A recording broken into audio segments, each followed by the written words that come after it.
in past perfect. And in the present lecture, I'm going to talk about the past passive. الدكتور عبد الرحمن محمود موجود. ليس تلك the past passive. So the form to you can follow the following, or you can use just was or will, followed by past participle, plus by noun to form the simple past passive sentence. So, for example, you can say the directions were explained. So you can put by the teacher, or you can just say the direction were explained. The answer wasn't explained. Uh, was the study published? Yes, it was. No, it wasn't. So this is how you can form like a short question. And in order to form a question or information question using WH word, you can use the following or this example as a guide to form the required question. So you can use WH word like where, followed by where or was, plus here should be the subject or the object followed by past participle. So, for example, where were the results announced?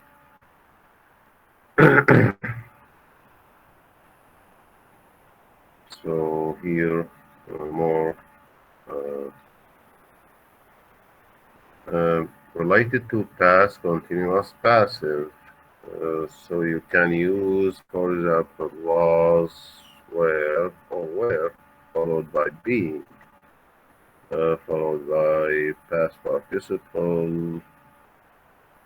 Then you can put, which is an optional here, by plus noun. So, for example, the direction were being explained. You can say also the directions were being explained by the teacher. The answer wasn't being explained. Was the study being published? Yes, it was. This is how to form like a short question in the past passive. And the answer just similar, is similar to the short answer for the past passive. Regarding the every word, you can also use the same direction besides using the being to form information the question. So you, for example, you can say why were the result being announced.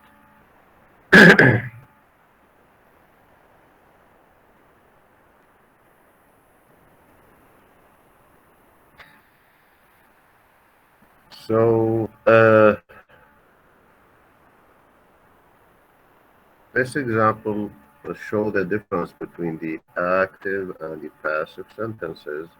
So in the active sentence, you can say, for example, somebody cleaned this room yesterday. In order to convert this sentence from the active to the passive form, you can just move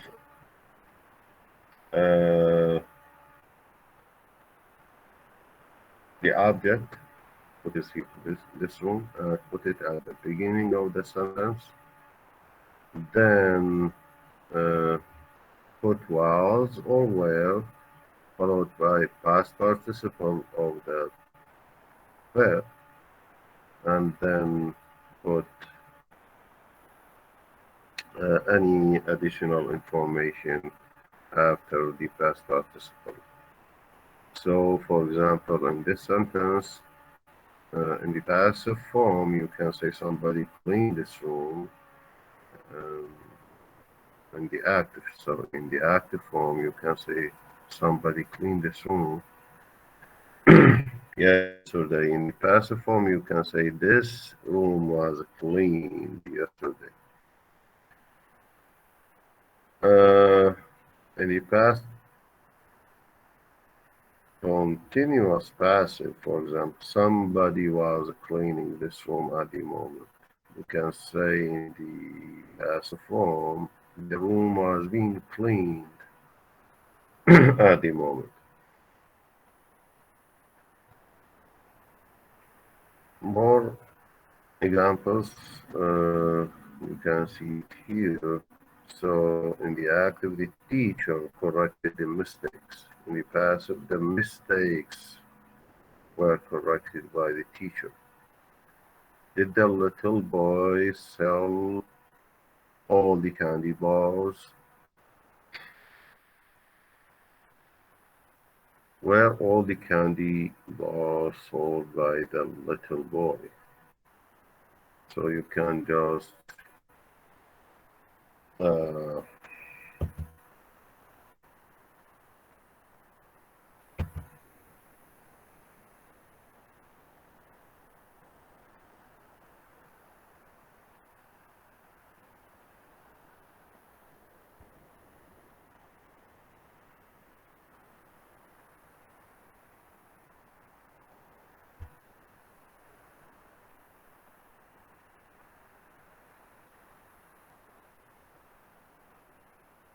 put this below in order to show you that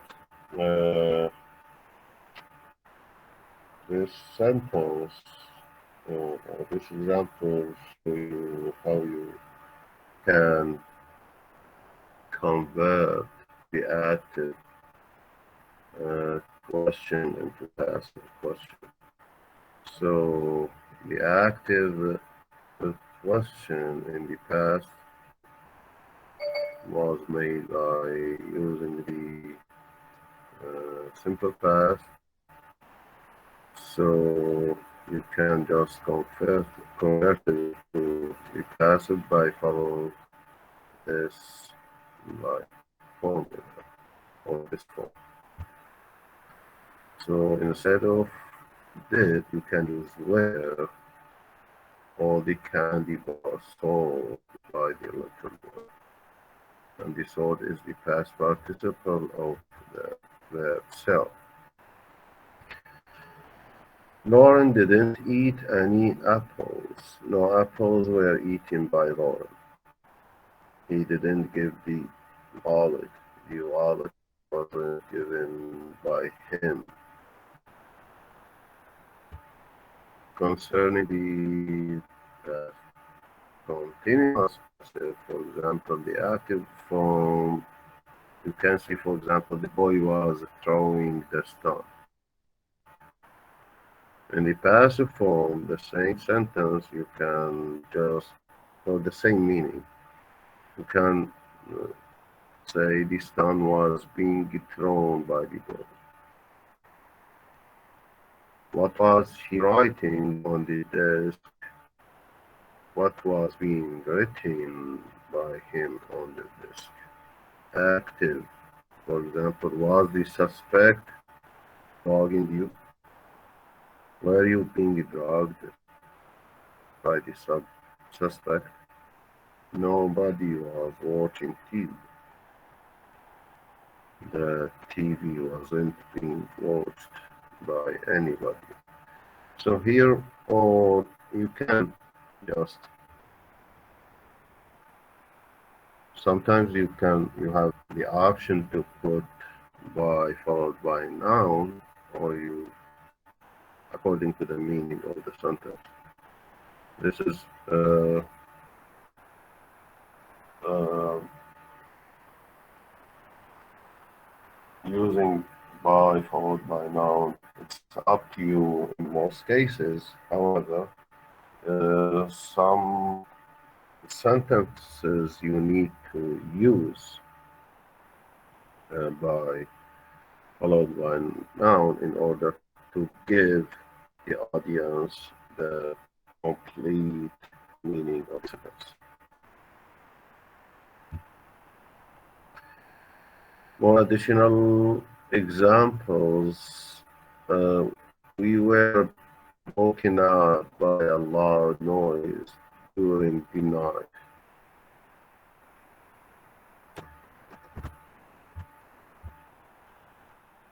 Did you go to the party? No, I wasn't invited. How much money was stolen in the robbery? And for example, there was somebody walking behind us. I think we were being followed.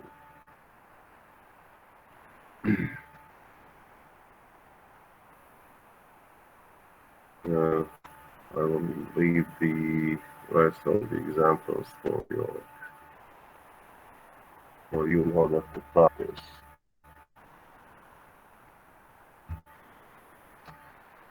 Uh, Here we are going to talk about the modal verbs of obligation and permission. The first one, how to use have to or have got to. So the form of the past, positive and negative form of using have and had. You can, for example, I, you, we, they, followed by have to, or don't have to. Or you can use he, she, has to, doesn't have. The question form using the modal verb, have to or have got to. You can say, for example, do you have to work out? So the use of have to, how can you use it? I don't explain it. Have to is not a modal verb. So the first point you have to put in your consideration that have to express a strong obligation. It expresses a general obligation based on a law or rule or based on the authority of another person. It is impersonal. Children have to go to school until they are 16, which is a law. Mom says you have to clean your room before you go out. Is like a mother's order. I've got to is a common in British English, but it is more informal than have to. I've got to go now. See you. Don't go to bed late. You've got to get up early tomorrow. Go and tidy your room. Have I got to? Yes, you have. The third point related to the use of have to express a general repeated obligation. I always have to tell my parents where I'm going. I've got to express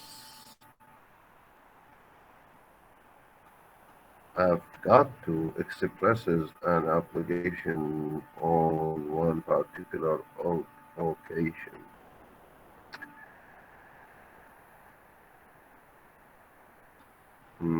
For example, I have got to get up early tomorrow to catch a train.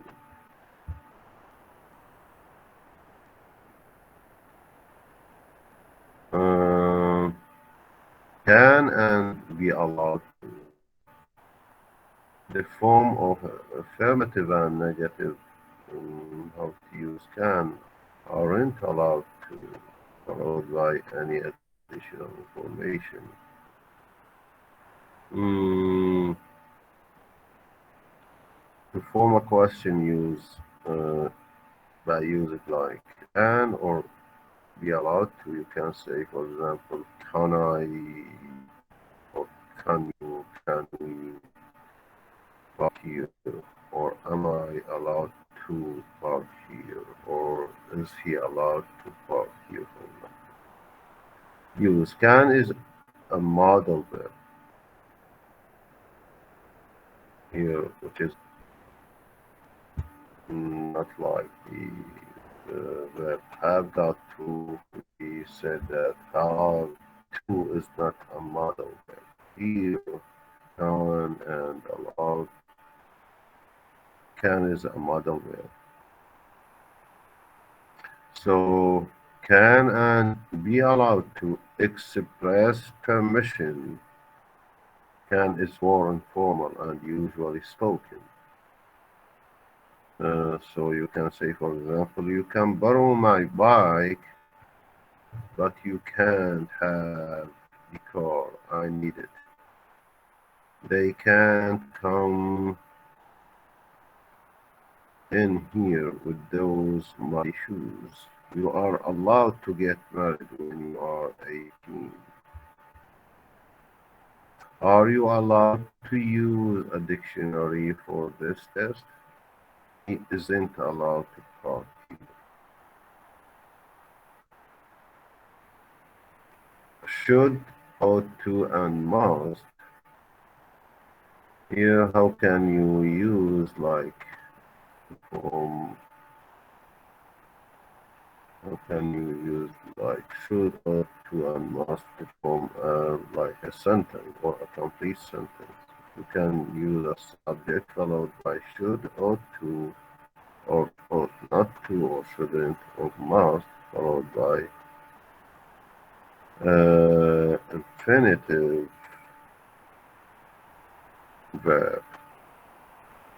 So, for example, you can say you should work hard, or he ought to work hard, or she ought not to work hard. It must work hard. And when it comes to the uses of should and ought to, should and ought to express mode, obligation, suggestions, or advice. They express what, in the speaker's opinion, is the right or best thing to do. We often use them with I think or I don't think. So, for example, you can say, you are always asking me for money. I think you should spend less. So it's kind of suggestion or advice here. So you shouldn't sit so close to the television. It's bad for your eyes. So this kind of suggestions or advice. You ought to be more careful with your money. It's kind of advice or suggestions. So number 2, should I is possible. We often use you think. For example, should I try to eat less? Or you can say, for example, do you think I should see a doctor? It's saying both can give you the same, like, make the audience to get your goal of speaking. Must. Regarding must, Must like have to express a strong obligation. Must expresses an obligation that involves the speaker's opinion. It is personal. So consider this. It is personal, and in the last slide, or it is impersonal. You have to consider that. So, for example, I must get my hair cut. This is me talking to me. You must go and visit your grandmother, a parent talking to a child.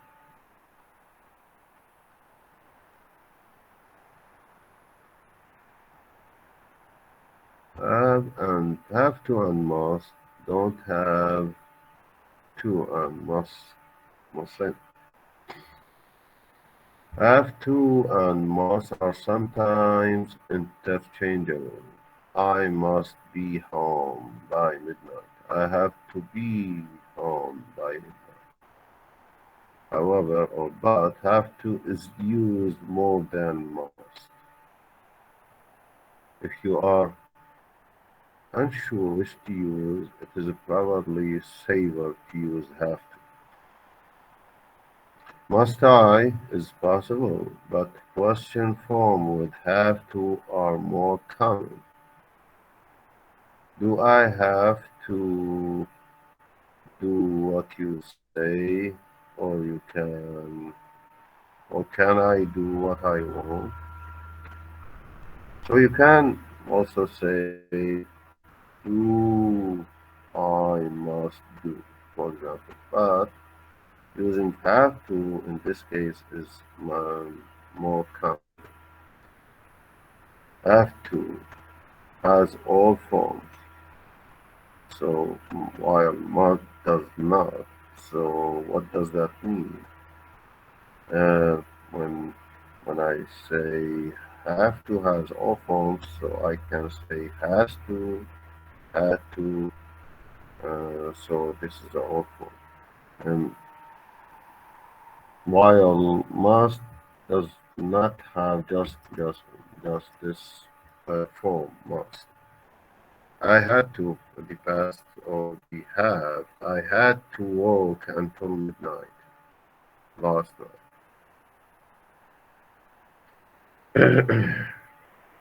You will have to study hard when you go to college. Is like the future form. She is a millionaire. She's never had to do any work. I hate having to get up on cold winter mornings. If you were a nurse, you should have to wear a uniform.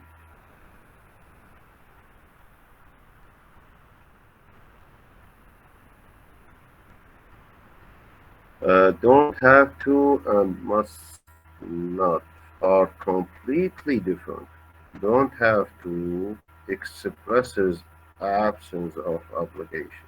You can put it isn't necessary. You can, but it isn't necessary. For example, some people iron their socks, but you don't have to. I think it is a waste of time. When you go into a shop, you don't have to buy something. You can just look. Mustn't expresses negative obligation. It is very important not to do something. You mustn't steal other people's things. It is wrong. You mustn't drive if you have been drinking. You could kill someone. Or are all more than that. There are many ways of making requests in English. You can, for example, say, could you help me please, or will you pass this out please, or would you pass this out please? Or you can also say, would you mind helping me? Or can I speak to you please? Or could I ask you a question? Do you mind if I open the window? Would you mind if I opened the window? And so on. Could is a little more informal. Can is a little more familiar.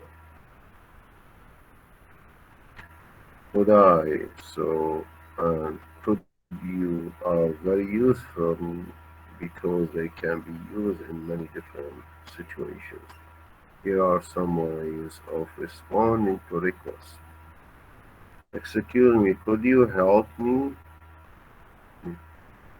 The answer could be sure or of course. Well, I'm afraid I'm a little busy right now.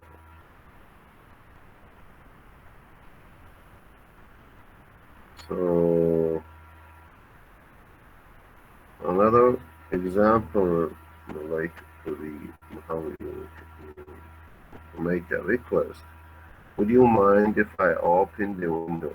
You can, in your response, say, no, not at all. No, that's fine. Well, I'm a little cold actually.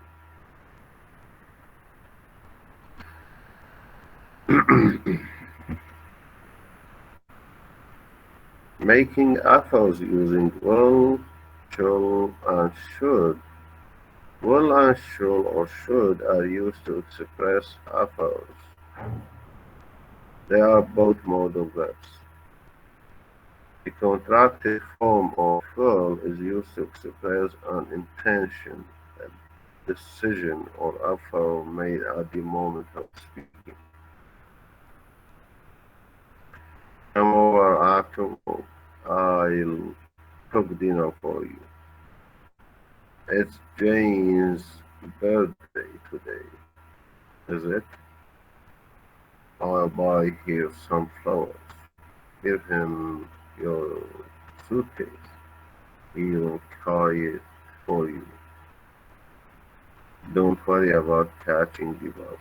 They will give you a lift. Given we haven't got any money, you could ask Dad. The last note regarding will and shall or should. We use should to make an informal suggestions. We use should to make an informal suggestion. For example, what should we have for dinner? What should we do tonight?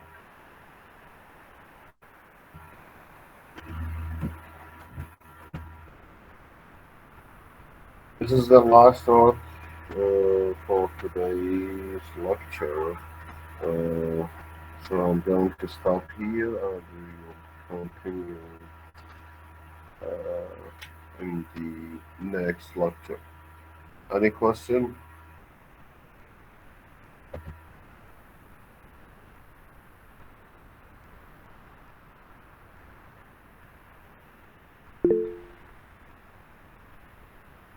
Okay. Uh, if you have any question, you can ask. Otherwise, you can leave the class.